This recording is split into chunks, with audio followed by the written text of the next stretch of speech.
The school bell rang with its usual electric clatter, signaling the end of third period at Lakemont High. Students spilled into the hallways, a river of backpacks, gossip, sneaker squeaks, and occasional laughter flowing between lockers and classroom doors. Cassidy Reed, 17 and sharp-eyed, moved confidently through the chaos, her scarlet cheerleader jacket clinging snugly to her toned frame. The embroidered gold L on her chest shone like a badge of honor, a symbol of the blood, sweat, and discipline she'd poured into cheer practice. But it wasn't the only skill Cassidy had honed over the years. Under the surface of her picture-perfect image, glossy blonde ponytail, fit physique, straight-A record, and polite demeanor, lay a young woman molded by years of discipline in Taekwondo. Her mother, an Army veteran, had enrolled her in martial arts when Cassidy was just 6 years old, after Cassidy was shoved into a fence by a neighborhood bully for being too quiet. Since then, every block, kick, and breath had become second nature. Cassidy didn't look for trouble, but she had learned never to cower from it. Unfortunately, trouble had been sniffing her out since the first day she stepped onto Lakemont High's gleaming tile floors. Vanessa Grant was everything Cassidy wasn't: rich, loud, legacy student, and used to controlling people like chess pieces. Daughter of a powerful school board member, Vanessa had been Lakemont High's cheer captain, homecoming queen, and social ringmaster since freshman year. Until Cassidy transferred in. Cassidy hadn't come for a popularity contest. After her mother accepted a transfer to the local veterans hospital, Cassidy just wanted a clean academic year, a shot at a sports scholarship, and some time to focus on herself. When she tried out for the cheer squad, she was surprised to make it, and even more surprised to find her name ranked above Vanessa's on the team roster as co-captain. She hadn't asked for it. But the moment it happened, Cassidy became public enemy number one in Vanessa's social sphere. At first, it was just petty stuff. Snide comments in the locker room. Side eyes in class. Whispers behind her back in the hallways. Cassidy had grown up with thick skin. She ignored it, choosing to stay polite and focused. But Vanessa didn't like being ignored. She wanted Cassidy rattled. She wanted Cassidy gone. The plan came to a head on a seemingly ordinary Thursday. Cassidy had just finished a grueling chemistry quiz and was making her way toward the gym, where the cheer team had a brief practice scheduled during lunch to prepare for Friday night's football game. The hallway near the gym was quieter than most. Its location near the back wing of the school made it the perfect spot for the less supervised drama. Cassidy walked alone, earbuds in, the hum of a pop track pulsing in her ears. She didn't notice the way Vanessa and her two sidekicks, Kayla and Morgan, emerged from the stairwell behind her. Just as Cassidy reached her locker to grab her water bottle, the girls pounced. "Hey, Reed," Vanessa's voice rang out, sharp and sarcastic. Cassidy paused her music but didn't turn. She knew that tone. It was the same one kids had used years ago when mocking her for being army trash or martial arts freak. "I'm talking to you," Vanessa said again, stepping closer. "That jacket you're so proud of? It doesn't belong to you." Cassidy finally turned, her blue eyes meeting Vanessa's steely brown ones. "It was earned.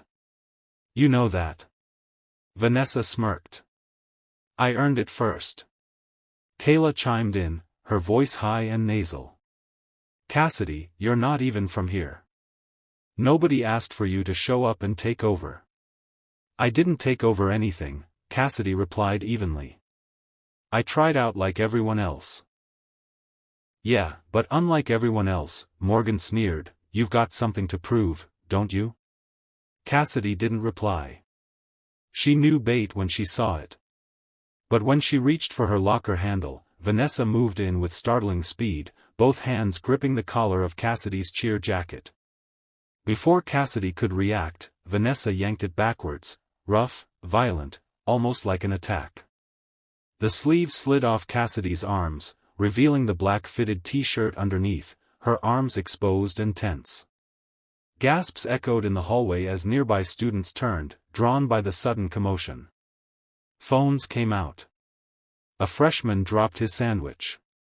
Cassidy stood still for half a second, her jacket now bunched in Vanessa's grip like a trophy. "What's the matter?" Vanessa taunted. "You gonna cry?" Cassidy's lips barely moved. "Put it down. Now." Vanessa laughed, holding it higher. "What are you gonna do, cheer me into submission?" Kayla and Morgan laughed too. But in their eyes was something Cassidy noticed instantly: uncertainty. Fear, even. Because Cassidy didn't look shaken. She didn't yell. She didn't curse. She shifted her stance. 1 foot back, weight centered. Arms relaxed. Breath slow. Vanessa didn't even see the kick coming. Cassidy pivoted hard on her heel, her body twisting fluidly like a dancer, and brought her right leg up in a blindingly fast roundhouse kick. Her foot connected with Vanessa's shoulder with a thwack that echoed off the walls. The force wasn't enough to break anything, but it was enough to send Vanessa stumbling backward with a shriek, dropping the jacket as she crashed into the wall behind her. Morgan gasped. Kayla jumped back. A silence unlike any the hallway had known descended like a thick curtain. The crowd that had formed went dead quiet, students staring with wide eyes and open mouths. Cassidy didn't follow up. She didn't move to attack again. She bent down, calmly picked up her jacket, and slipped it back on. Then she looked Vanessa square in the eye. "I told you to put it down." Vanessa sat on the floor, cradling her shoulder, stunned. Her mouth opened, but no words came out. Then, footsteps. Fast. Sharp. Principal Herrera came around the corner, his tie swinging slightly, his glasses low on his nose. He stopped short at the sight of the scene. "What on earth is going on here?" he demanded. Vanessa, her voice finally returning, cried out, "She kicked me. She attacked me." Cassidy straightened, her tone cool. "Sir, she assaulted me first. She grabbed my jacket. There are at least 30 witnesses and several phones filming." The principal's eyes scanned the crowd. Every student stood frozen, many holding phones still recording. Others nodded solemnly. He sighed.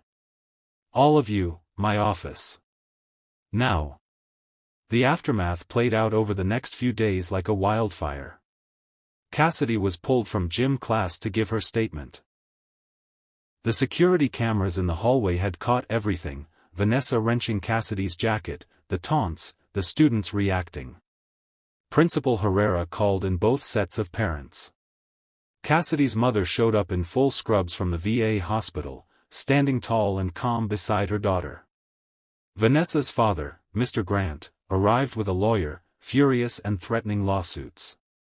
But the footage didn't lie. Cassidy had responded with measured force after a physical provocation. The decision came swiftly: Vanessa was suspended for 5 days for harassment and physical misconduct.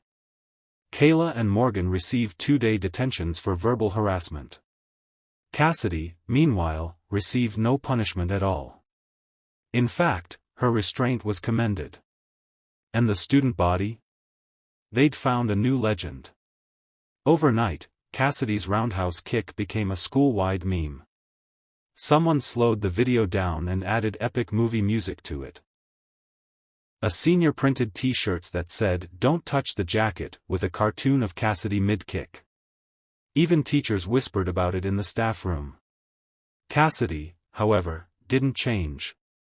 She still walked the halls with her earbuds in, stayed focused in class, and showed up to cheer practice with the same discipline and drive she always had. But the way people looked at her shifted. Not in fear, but in awe. In respect. At the next cheer practice, Coach DeSoto pulled Cassidy aside. "I know you didn't want drama," the coach said softly. "But what you did? You showed the girls, and this whole school, that strength isn't always loud. Sometimes it's just knowing when enough is enough." Cassidy nodded. "I wasn't trying to make a point. You didn't need to. You are the point. Coach smiled and handed her a clipboard. I spoke to the principal and the school board. Starting next week, I want you as full captain.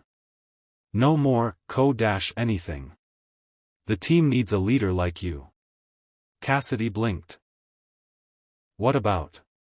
Vanessa's not coming back to the team. That chapter's closed. That night, Cassidy sat on her bedroom floor, her jacket folded beside her, taekwondo medals scattered around her desk. She stared at the old photo of herself at 8 years old, nervous in her first white belt uniform, holding a practice board in her hands. Back then, she had kicked that board with every ounce of fear, determination, and hope in her body. Now, she stood tall not just in the gym, but in the face of cruelty. She had held her ground. With control. With dignity. And when pushed to her limit, she hadn't faltered. Her roundhouse kick may have silenced the hall, but it had spoken volumes about the girl wearing the jacket. And Cassidy Reed knew, this was only the beginning.